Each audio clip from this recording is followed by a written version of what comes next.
সূরা আল-ইনফিতার। বিসমিল্লাহির রহমানির রহিম। শুরু করছি পরম করুণাময় অসীম দয়ালু আল্লাহর নামে। ইযাস সামাউ ফাতারাত ওয়া ইযাল কাওয়াকিবু ইনতাসারাত। আকাশ যখন বিদীর্ণ হবে, যখন নক্ষত্র মণ্ডলী বিক্ষিপ্তভাবে ঝরে পড়বে। ওয়া ইযাল বিহারু ফুজ্জিরাত ওয়া ইযাল কুবুরু বু'থিরাত।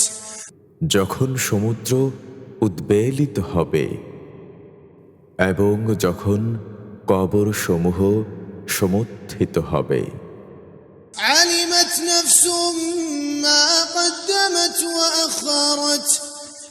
যখন প্রত্যেক যা পূর্বে প্রেরণ করেছে এবং পশ্চাতে পরিত্যাগ করেছে তা পরিজ্ঞাত হবে। ইয়া আইয়ুহাল ইনসানু মা গররাকা বিরাব্বিকাল কারীম। হে মানুষ, কিসে তোমাকে তোমার মহান রব আল্লাহ হতে প্রতারিত করল? الذي خلقك فسواك فعدلك في أي صورة ما شاء ركبك। যিনি তোমাকে সৃষ্টি করেছেন, অতঃপর তোমাকে সুঠাম করেছেন এবং অতঃপর সুবিন্যস্ত করেছেন।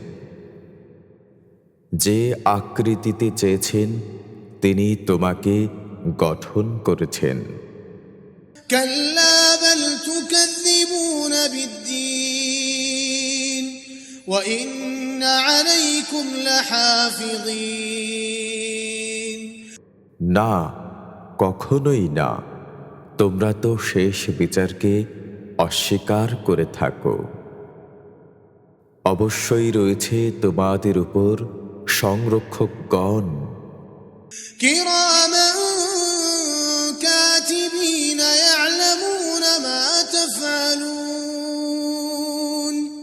إن الأبرار لفي نعيم।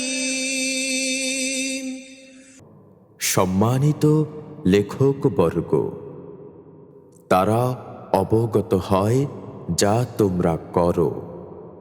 যারা ভালো কাজ করবে তারা তো থাকবে পরম সুখ সম্পদে। وإن الفجار لفي جحيم يصلونها يوم الدين।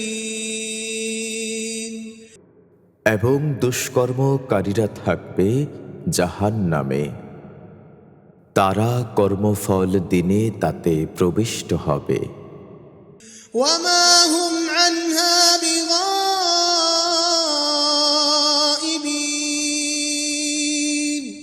وما أدراك ما يوم الدين। তারা ওটা হতে অন্তর্হিত হতে পারবে না। কর্মফল দিন কি তা কি তুমি জানো? ثم ما أدراك ما يوم الدين। আবার বলি, কর্মফল দিন কি তা কি তুমি অবগত আছো? يوم لا تملك نفس لنفس شيئا والأمر يومئذ لله। সেদিন একের ওপরের জন্য কিছু করার সামর্থ্য থাকবে না এবং সেদিন সমস্ত কর্তৃত্ব হবে একমাত্র আল্লাহর।